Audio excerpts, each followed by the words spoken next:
The Daily Bread Devotions. Today's reflection with Pastor Jeff Elis Cupides.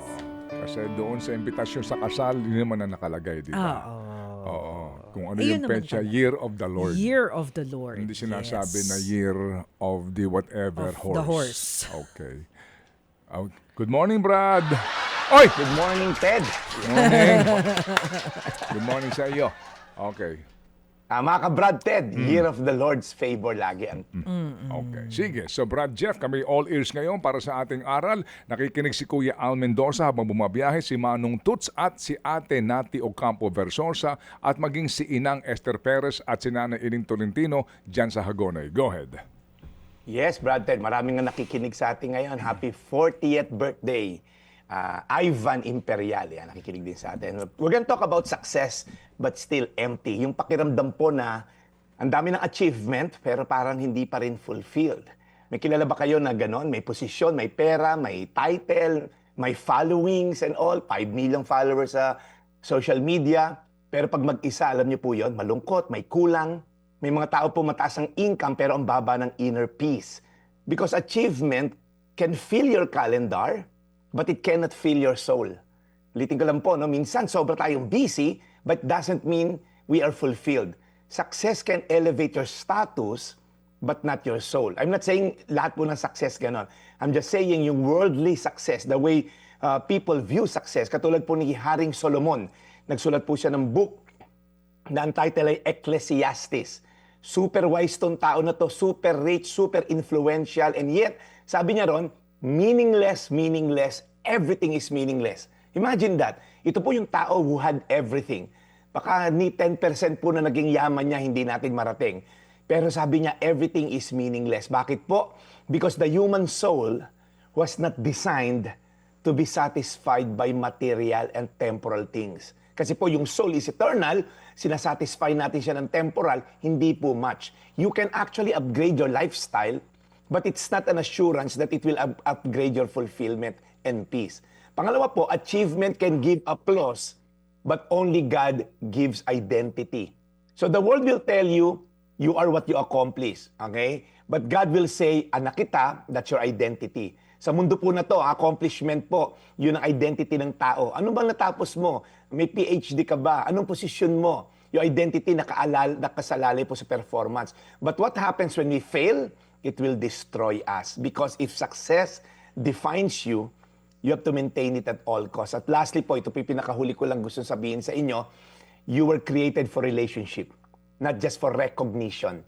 Sa Luke 15 po, yung prodigal son, iniwanan yung ama, akala niya ma-achieve niya lahat ng saya sa buhay by squandering his wealth na nakuha sa tatay niya. Pero at the end of the day, nung siya nagpapakain na ng baboy, iniwanan na siya ng mga kaibigan niya ng mga user-friendly, sabi niya, babalik na lang ako sa tatay ko. Because we were created for relationship with God. That's the only satisfaction we can ever have. Mga ngaral 12:13, yan po ang ating bersikulo ngayon. Sabi po ni Haring Solomon, after niya maisulat yung 12 na verses na chapter ng mga ngaral, Ecclesiastes, ito po ang ending. Ngayong nabasa mo na ang lahat ng ito ang aking huling payo.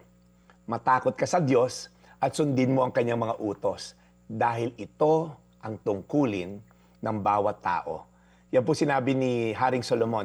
When all is said and done, ito lang po isang duty ng tao, to fear God and to obey His command. Kaya po kung kayo ngayon ay nananatiling empty sa gitna ng karami niyong pera sa bangko, sa kabila ng posisyon, sinasaluduhan kayo, red carpet pagpasok, maaaring ito ang kulang. Relasyon sa Diyos. Tayo po'y manalangin, mga ngaral 12:13. Ngayon nabasa mo na ang lahat ng ito ang aking huling payo.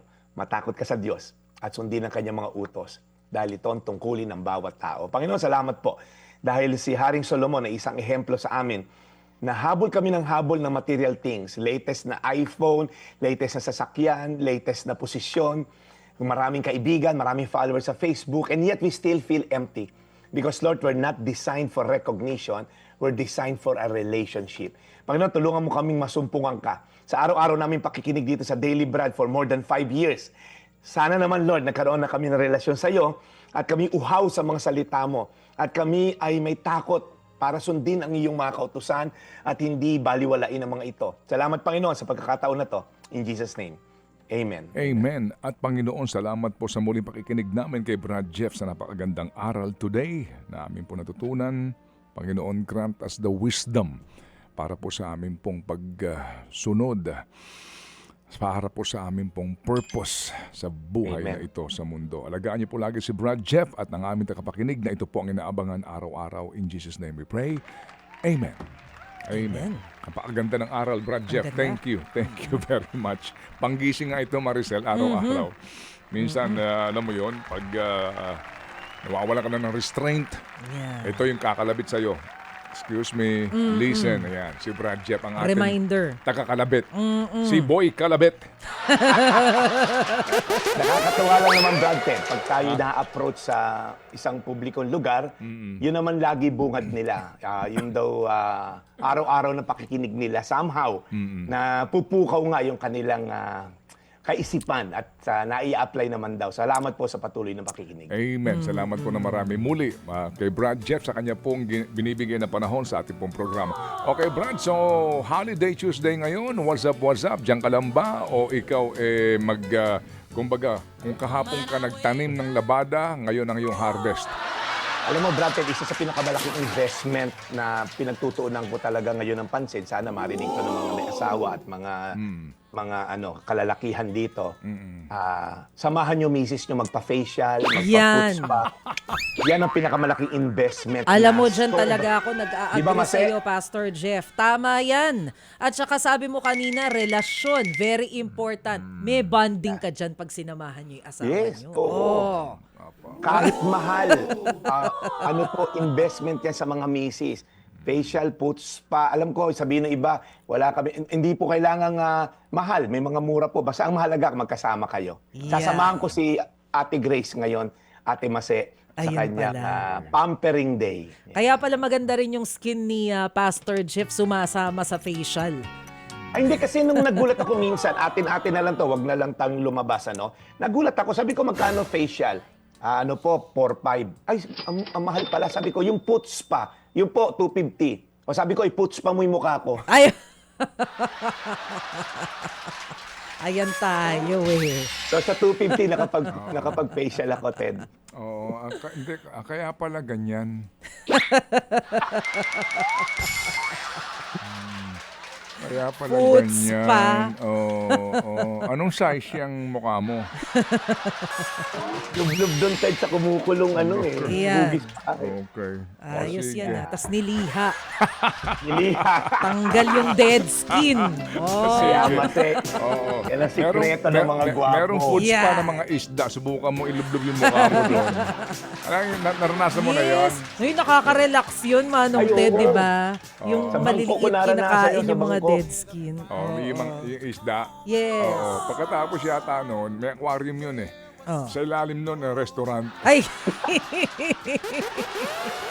Yari tayo dyan. Parang nakaka-stress Grabe. kumain dun sa resto na yun Ang problema kasi doon yung mga isda pag busog na eh. Ay, Tamad nako. na eh. Ay, Ayun, sabi ko, pakilan na ba tayo dito? Eh, mamaya, busog na yung isda na yun. Wala na akong gagawin yan. Luluto Naranasan mo na. na yun, yung isda? yes. Oo. Saan? Sa Hong Kong? Hindi dyan lang sa Antipolo. Meron ba sa Antipolo? Oo. Ganun ba? Sa bangko ko naman naranasan yun. Una ko nakita. Oo. Pagkatapos yung magandang gawing okoy. Sorry po. Talagang, Joke ang lang. imahinasyon mo, Brad Ted, kakaiba. Okay. O sige, salamat na marami, Brad. We'll see you again tomorrow. Bukas ay bisperas na ng Webes. Yan. Salamat. Junjun at Trina Galang, lagi nakikinig sa atin. Kalaklak na si Rylan. Thank you so much for tuning in. Thank you. Yan. Ito po ang inyong daily Brad, your daily dose of inspiration. And serving the people, Brad Jeff Escopides sa ating The Daily Brad. Mga kapatid, brothers and sisters, saan ka pa? Dito na tayo sa totoo. Dito na tayo sa True FM. Mga kapatid, mag-subscribe and follow po kayo sa social media accounts ng True Network PH. Yan po kami, hanapin nyo lang True Network PH, Facebook, Instagram, YouTube, TikTok, and podcast. mapa Apple or Spotify man yan, mahahanap nyo kami. Lahat ng mga napapanood at napapakinggan nyo po sa programa, nasa social media accounts namin yan. So paano mga kapatid? See you sa social media!